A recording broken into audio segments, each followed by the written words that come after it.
Becoming fearfully and wonderfully made.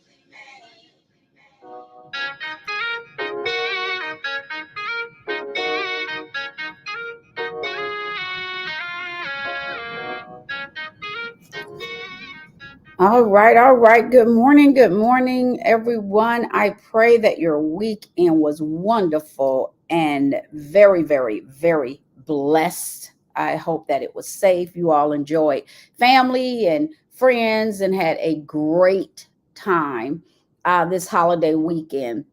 Welcome to the ABCs of Finance moment with Amazing Rare Rubies. As you all know, my name is Mika McLendon, and we are an organization that is designed to encourage women to become the woman God created them to be. We know that when we were born, God gave us everything that we need to be this virtuous woman, to be a becoming woman, to be able to have it together spiritually, mentally, right? Our wellness of our body, with our businesses, our finances, our relationships, and yes, even fun. We know that God created us to be able to handle all of those things. But we live in a society that doesn't necessarily help us cultivate those characteristics to being and becoming this woman. So Amazing Rare Rubies was birthed. And our purpose is to help women begin to be right where they are in any one of those pillars. Now, what I have found is that even though we know we have a spiritual journey, a mindfulness journey, a wellness journey, a financial journey, a business journey, a relationship journey, and yes, a fun journey, even though we know we have these journeys, we tend to struggle with our financial pillar. Over the years, as we've done different events where women get to come, let their hair down, be in a safe environment, and truly talk about these particular areas and what we can do and how we can become in those areas of our life, we were finding that women were truly struggling with paying $25, $50 to come to an event. You know, we weren't in a position where it was, I want to go, I know I need to go, this is going to be really good for me, and I was able to pay right there on the spot. We saw a lot of, oh, I want to go, I want to be there, okay, I should be able to do this next week. And God began to really lay on my heart the importance of that financial pillar for the day and the times that we live in right now, right? We've got to be able to handle those small, unexpected things. And sometimes they're emergencies, right? And sometimes there are things that we really want to do. Sometimes there are things that we need to do. And sometimes they're just things that would be fun to do. And we're not always in a position to do them. And that's where we have to sit back and go, we know that God did not create us to be in a period, a mode, a situation, a lifestyle of lack. He did not create us to be in that. And that is why the moment about the ABCs of finances was created. This is all about providing tips and nuggets that will enhance our financial literacy one step at a time. As a certified life coach and a certified financial coach, I have found that in going to a lot of seminars, listening to webinars, reading books, right? Getting a financial advisor, getting a financial consultant, having a CPA, I found that a lot of those platforms approach finances from a standpoint of we already know the basics. They approach it from, well, you already know about net worth. You already know about debt to income ratio. You already know about your credit score. You already know how interest works. They approach it from a standpoint that we know the basics. And when you think about it, a lot of us were never taught those basics. I know I wasn't. In school, I didn't learn about how to manage a checkbook, the importance of savings, what compound interest was, what that would mean for my life. I didn't learn about those things. So therefore, I started life and hit the financial whirlwind. That's what I call it. When we get that wonderful piece of mail, first time turning 18, and we get so excited about that wonderful piece of mail, and it says pre-approved. And we get excited. We fill out that application and we send it in, and we start the financial whirlwind of debt. And we don't quite know how to get out of it. We don't quite know what to do with it. So part of what God laid on my heart regarding this ABCs of finance, not just the moment, but the class as well, is what we call LAMPS. And LAMPS is an acronym that is from Psalms 119, 105. God is a lamp unto our feet and a light unto our path. And so when he gave me this, I'm going to get this slide up here for you. When he gave me this, he showed me what each one of these letters represented as far as a light and a guide to our path when it comes to our finances. So the L is for literacy. We've got to get the information, get the knowledge, get the skills. Now, if you've been to one of my classes or follow me on social media, you know I'm a huge believer that you have to do more than just get the knowledge. Knowledge is not power. Applied knowledge is power. I'm going to say that again. Knowledge is not power. Applied knowledge is power. Miles Monroe said the richest place in the world, the most wealthiest place in the world is in the graveyard, because so many people kept everything up here, did not apply it. So we've got to apply what we're learning. We got to get the knowledge. We need to get the skills, but we've got to apply it in order for it to be effective for us. That's the L. The A is for accountability here. And accountability means that we have to be a good steward over what God is trusting us with, right? So many people, self-included, right, want millionaire, double-digit millionaire, triple-digit millionaire status, right? We want that millionaire status, but we can't manage a $10,000 status. So God blesses us as we show that we are good stewards over what he's trusting us with, not just being willy-nilly. Yeah, I said it. We can't just be willy-nilly. We got to be accountable for what he's trusting us with. The M is for management. And this is all about allocation and decision making. We really have to learn about return on investment, but that's just not in the stock market. That's just period. How are you managing your money? How are you making decisions regarding your money? How are you allocating your money? One of our marital models, my husband and I, is that we don't loan money. Yeah, you heard me. We don't. Love you, family. Love you, friends. Love you, associates. Love you with the spirit of Jesus. Yes, we do. But we don't loan money. Because 9 times out of 10, when you loan money, you don't give it back. You don't get it back. And we should not be loaning what we cannot afford to give. So it becomes very important that we give out of our abundance on these things.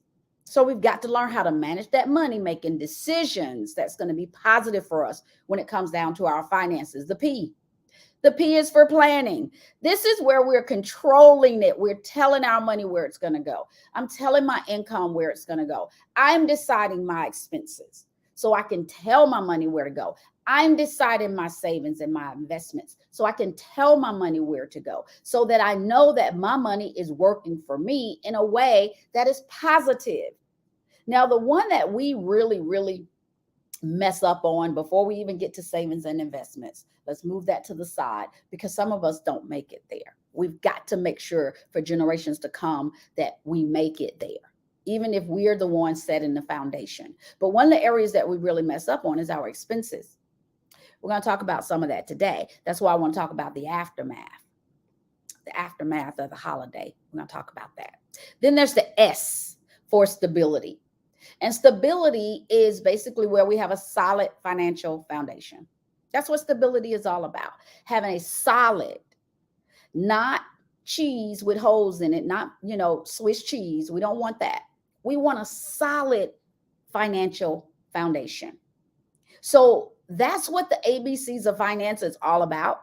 That's part of why we have this ABCs of finance moment. And that is definitely why we have the ABCs of finance class, because we've got to learn how to ensure that we're using the lamp. We got to make sure that we're using the proper guidance to get us not only to where we want to be, but where we need to be at the same time. And that, my friends, becomes the importance of understanding your finances. So let's kind of talk a little bit about this aftermath. What is the aftermath? I want to talk about the aftermath of the holidays. We just had a holiday. I pray that all of us enjoyed it, that you had a wonderful time with your family, that it was safe, it was fun, you enjoyed being around the individuals that you were with. So now let's talk about the aftermath of that. And the aftermath is basically the after effects of an event, right? This is the results, the consequences, good or bad, right? This is after all of the fun is done. Here we are in the aftermath. So let me give you a couple of statistics. You all know I love statistics because it kind of brings it into reality for us of where we really, really are when it comes down to this stuff. So for holidays, and notice, I'm not naming specific holidays here. I'm just saying holidays, period. The average amount that individuals spend over holiday seasons, so that's throughout the year, is $998. I know y'all saying, I didn't spend $900 this weekend. You may not have this weekend. Remember, I said over the year. $1,000 we spend average. Now, here's the thing. For the holiday we just had, here's what happens on that holiday weekend. What happens is travel begins to go up because individuals are traveling over 30 miles, up to 50 plus miles to get to a barbecue, as an example, or they're traveling out of town to see friends, maybe in a close state nearby. So it's only a 4 or 5 hour drive, but travel goes up 60%. We're finding that the transactions to purchase things increase over 200% when it comes down to food, groceries, gas, furniture, airfare, over 200% over the holiday weekend. That's a lot. So let's dig into that a little bit, right? Because the holidays typically cause individuals to go the extra mile. Why is that? Why do we tend to go overboard when the holidays come? Well, normally because we want to travel, see family. So prices don't matter at that time. I'm going. Think about gas prices right now. I have so many people talking about gas prices and how much it costs, but the travel went up 60% over this weekend. So we decide and we become very determined to make a way for those things that we truly want to do. That's what these numbers tell me. Clothing went up. Why? People buying new outfits, had to look really good, had to make sure they were sharp for the event. Whether it was a barbecue, whether it was a gathering at a home, whether it was a party, whatever it was, need a new outfit, right? People, when they're meeting new people or going to a place for the first time, they want to make a very good impression. So we bring dishes, right? I'm going to contribute. I can bring something. What do you need me to bring? And that is called hospitality, right? We want to make sure when we go, when we get there, we are welcome. We want to feel part of the event. We want to feel involved in the event when it comes down to that, right? So when we talk about why do we overspend a lot to fit in.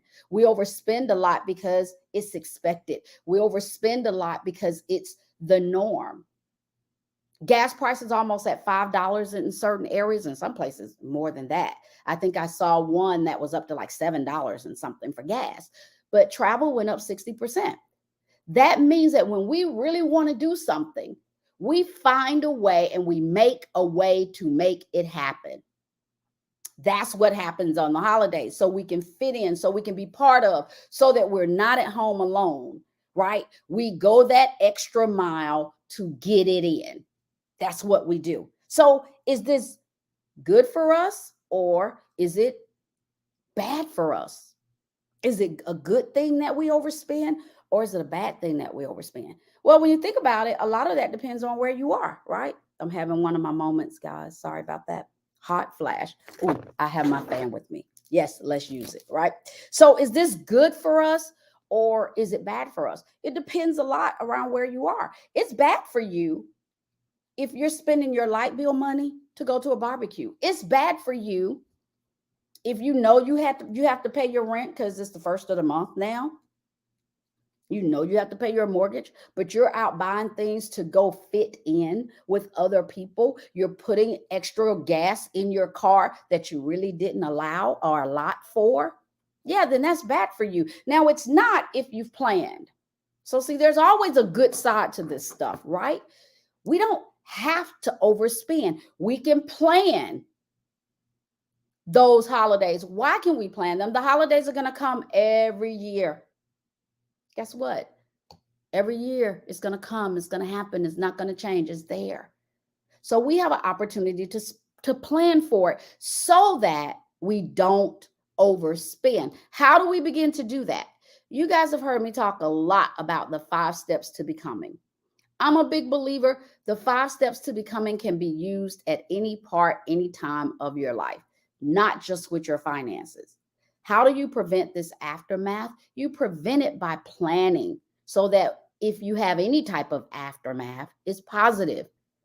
It's not where, oh my God, I went and I spent $100 and some on meat that I didn't have.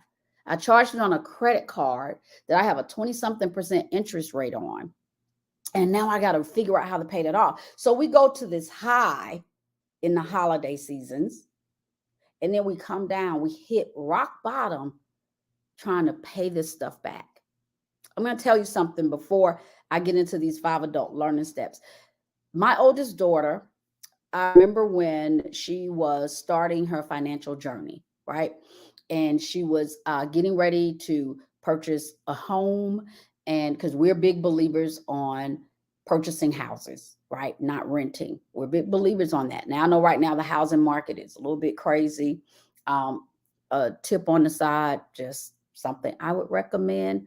I don't believe that the housing market is going to sustain 6% plus interest rates. I do believe that that will change in about a year, maybe a little bit over a year.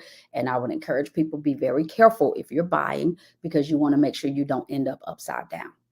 That's all I'm going to say about that. Just make sure you don't end up upside down in a house, okay? Like we can in a car. You know, a car devalue and you take it to turn it in and they say, oh, you have a gap between how much it's worth and how much you owe.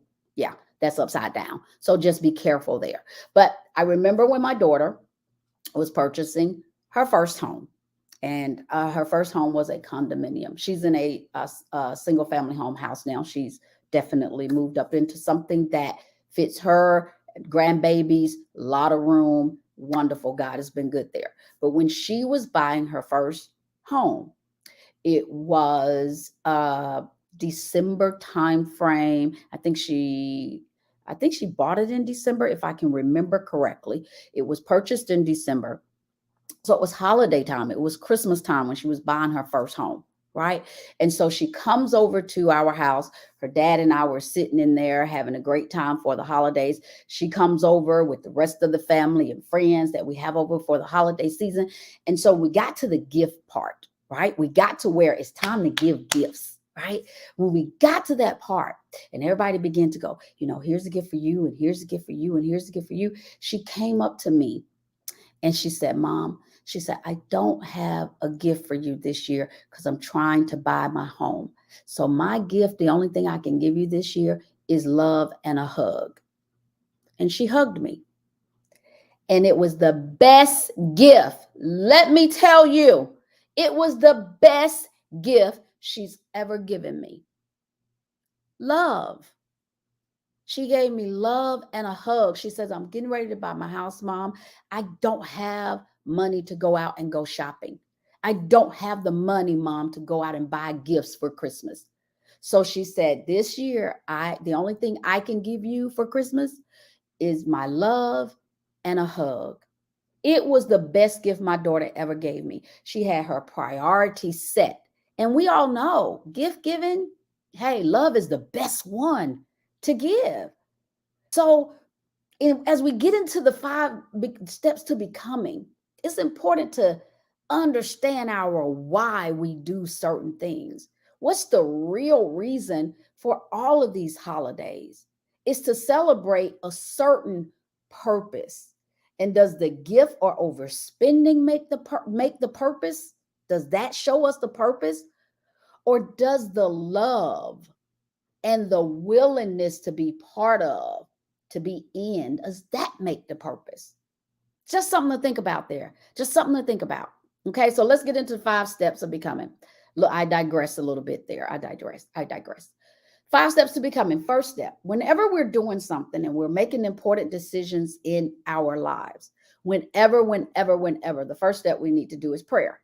And we say that because all of us are at different times and places, points, and areas in our life. All of us are on different journeys. No journey is identical. What may be good for me right now may not be good for you right now. How I start and begin and work out my financial journey may not be how you do your financial journey. That is okay. But we all need to be becoming in our journey. So first thing is prayer, right? The second thing is self-awareness. And I teach these 5 steps in the actual class, the ABCs of Finance class. I talk about these steps because they're important. Self-awareness. This is where you have to own up to who you are, where you are, and what you did to contribute to it. So this past holiday, did you overspend? Why did you do that? Own up to the fact that you did it. But you do need to begin to be aware of where you are with doing it. Do you overspend every holiday? Are you suffering the negative effects of the aftermath because you overspend every holiday? If you're doing that, you need to do a self-awareness check. You got to ask yourself, why am I doing this? Right? Step 3. Then you need to identify what you want to change. And why do you want to change it? Think about, a lot of people make New Year's resolution at the beginning of the year, right? Women, we're good. I want to lose weight, 10 pounds, right? But by January 15th, we're kind of falling off track, pulling out the butter pecan ice cream, going out to eat hamburgers, getting some French fries. We're kind of falling off the wagon. Truly, because we identified what we wanted to change, but did we really identify the why? Not just lose weight. Everybody, women, we always talking about lose weight, but really why? Why is that important to you that you lose weight? Is it your health? Is it that you don't feel comfortable in who you are or where you are weight wise? What's the real why behind that? And once we identify that real why, so we understand the true reason for change, we have to go to step 4 and say, blockage. What has been blocking me all these years? Think about the holidays, right? Why do we keep overspending? What's been blocking you? I give an acronym that I call FAIL. FELL, fail. The first part of that is fear. A lot of people have blockage on becoming in different areas of their life because of fear. We're afraid of what everybody else might think because this is expected of me. This is what we do. This is the norm. And I'm here to tell you guys, 80% of working Americans live paycheck to paycheck. I don't know about you, but I don't want to be normal. Normal equals broke in today's society. I do not want to be normal. So why be fearful of what everybody else is going to think? It's become expected that we do these things. It's like if we don't go out, overspend, charge on our credit card, get in debt, come with the gift, come with extra, fit in. If we don't do that, then we're not celebrating the holidays. If we don't do those things, I'm not saying don't have fun. I am saying one of my favorite quotes: do what you can afford to do. It's like when I was in corporate America and people would be absent from work and their attendance was tore up from the floor up. You did what you can afford to do. If you can afford to keep calling out for work and not going to work and get a image at work that says you're not dependable, if you can afford to do that, then do it. Do what you can afford to do. So if you want to stay, or if you are in that bucket of the 80% of Americans that live paycheck to paycheck and you're worried about what everybody else is going to think, i.e. fear, you've got to take that and squash it, put it behind you, be willing to step out of your comfort zone in order for you to get to where you're not overspending, you're not overdoing things just because it's a holiday. The second reason people have blockage is they're embarrassed. They're embarrassed about not fitting in. I'm embarrassed about that. I don't want people to know that I really don't have the money to buy a bottle of wine or to fix some potato salad at this time to bring to the party. I don't want people to know that. Well, then you need to think about some of the people you're hanging around. If that's more important to them than your presence, of you just being there. If that's more important to them, that's a problem. Change your circle. Because you should be around people where you can be you and they want to see you become. They want to see you hit that financial stability, financial independence, and financial freedom. They want to see you elevate. Not because they want you to look like you got it all together like they do. Look like? No. Then there's the L, lack of confidence.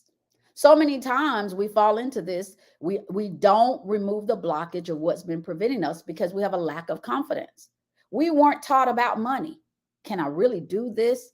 I don't know what they mean when they're talking all this money jargon. I don't know what that means. It wasn't taught to me. So can I really do this? My confidence level is not there. We got to step outside of the comfort zone and build it up. It's okay. That's why we do the ABCs of finance class. Because like I said, I don't know about you, but I wasn't taught about interest and all these things. I wasn't even taught about how much you need to retire and steps and things you need to do before you retire. I wasn't taught to calculate the inflation into that and to think about what my insurance is going to be. I wasn't taught to do that, but I was taught to make sure I'm buying gifts to them. Don't come empty-handed. Don't go to anybody's house empty-handed. Well, my daughter came to my house that Christmas. She wasn't empty-handed, baby. She had love, and she gave it to us. She wasn't empty-handed. That's material. The other L in my FAIL acronym, the last L, is because of lack of knowledge. Remember I told you in the lamp slide? I'll put that back up for you just so you can see the second. Remember I told you in this lamp slide, the first thing, knowledge and skills is not just about having the knowledge. It's about applying the knowledge. So a lot of times our blockage is there because we lack that knowledge. And then once we get that knowledge, what do we have to do with it? That means I'm accountable for it once I learn. I'd rather just go out, let me go get this $25 gift card, give it to somebody, be done. What you're talking about, Mika, is going to take me outside of my comfort zone. I have to be accountable for this stuff that you're saying. Yes, you do. But this is why most people get stuck in their becoming. They never identify what has truly been blocking them and why. Which one of those areas do you fall in? Fear, embarrassment, lack of confidence, or lack of knowledge? I can almost guarantee you the majority of people, and I believe in the 80-20 rule, so I know nothing is 100% but Jesus, right? So maybe the majority of us fall in that FAIL acronym, ELL, due to fear, embarrassment, lack of confidence, or lack of knowledge. And then last but not least is our how formula, right? This is step 5 to the becoming. How formula. How do we become in this? The how formula is all about changing the behavior, right? And I thought I had a banner for you to put up, but I don't. So I'm gonna give it to you right now. I'm gonna put it in here. I really thought I did, so I'm gonna apologize for that because you need this part. And it's a sentence. It says, "Harvest the change," and I'm typing at the same time, "with an open mindset," and I'm gonna explain this, "and work that change into your lifestyle." Now I'm going to pray that I did not misspell anything. Looks like I misspelled lifestyle. All right, we got it for you. I'm going to add this banner. Hold on and put it up there. There we go. So my apologies. I hope I got it all right there. So the how formula is basically that: harvest the change with the open mindset and work that change into your lifestyle. Harvest means to go gather. So if I want to get away from doing this norm, right? I want to get away from every time we have a holiday at the end, I'm coming down off of my high thinking about that credit card bill I got to pay. I know I overspent. I shouldn't have went and bought that new outfit. I went and I did this, that. And so now the holiday is over. Now I got to figure out how to pay all this money back, right? Harvest information about what you're doing. For example, attending the ABCs of Finance moment is harvesting. Reading a book to begin to understand the impact of spending is harvesting. Going to a seminar, doing a webinar is understanding the impact of harvesting, of what you want to get. You're going to go gather this information. I'm sorry, I said impact of harvesting, impact of our spending, the aftermath of that. So you want to harvest as much information as you can. Educate yourselves. That L, right?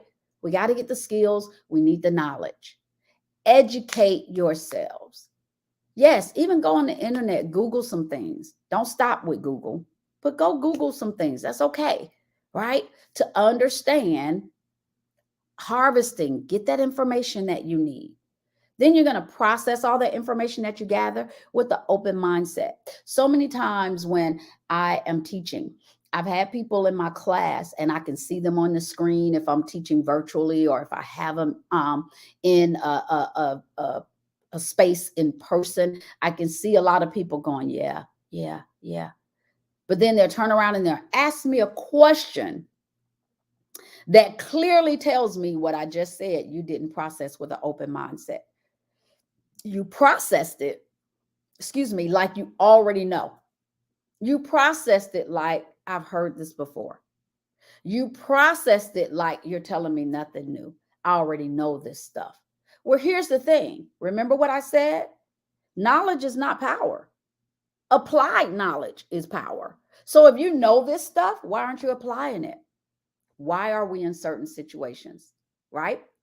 And then the W is work that change into your lifestyle. Work. It's going to take work to change behaviors of things that we are so accustomed to doing when it comes to the holidays. Work to change the lifestyle. Now, that doesn't mean you don't spend and you don't have fun for the holidays. But here's the thing. Now you plan. You've heard me talk about emergency funds and living expense funds, right? Do a holiday fund. If that's something you really want to do, is really in your heart to bring and give a physical gift or to bring physical things or to spend money every holiday, there's nothing wrong with that as long as you've planned for it. So have a holiday fund. And once that's gone, it's gone, right? That's something you can begin to do to work it into your lifestyle so that you're just not out frivolously spending. For us to be in a pandemic still, right? I believe we're kind of going into a recession here. It's going to be kind of a little crazy. It already is. I think it's going to get worse before it gets better, my personal opinion, right? Even with that going on, the transactions for spending over this holiday weekend went up over 200%. We've got to make sure our priorities are straight. I would be good with that If 80% of Americans weren't living paycheck to paycheck, working Americans weren't living paycheck to paycheck, that's a problem. We've got to get these things in control and organized, right? So that our financial journey to becoming becomes fruitful and that we can leave legacy. Because it's not just about us, it's for our children, children, the grandchildren, and great, great, great, great, great grands to come that we may never see. But we've got to begin to set that foundation, help with that financial becoming, right? So again, I pray that your holiday was wonderful. I pray that it was blessed. I pray that you enjoyed time with family and friends and loved ones and all of that. Most of all, I pray that you got love out of it. Not just physical bringing of things, but I pray that you got some love out of it. I know I'm a little bit over on my time today by 5 minutes. I thank you so much for bearing with me as I got through this. As always, Amazing Rare Rubies, we pray that this information is beneficial to you. We pray that in all of your things, you keep God in every decision made, every lesson learned, and every message taught. And until next time, until we meet again, you guys make it a Ruby day. We will be finishing up our ABCs of Finance class this week. We have our part 4 on Thursday for the class that's been attending. Please go to our website, www.amazingrarerubies.com. I'm going to put up really quickly barcode for you. There you go. You can scan that barcode and go to our website. And on the website, we will be getting ready to post the next class that we have coming up. And that is probably going to be a Saturday class. I think we have a June class. Yeah, we have a June class coming up. So June, Saturday, the 4th, every Saturday in June, we are having the ABCs of Finance class from 10 a.m. to 12 noon. The price is $125 for the entire class for all 4 parts. And then, of course, there's our book, which this book goes along with the class. I encourage you, if you purchase the class, get the workbook. It's an extra $15, but everybody that's taking this class comes back after the first class and says, I want the workbook. And that's because the class goes hand in hand with the workbook and you'll be able to follow right along. So again, we pray that this information was beneficial for you. Thank you so much for taking time out of your day and spending it with me, not finding it robbery to attend an ABCs of Finance moment. Until we meet again, you guys make it a Ruby day. And thanks so much for joining. Take care.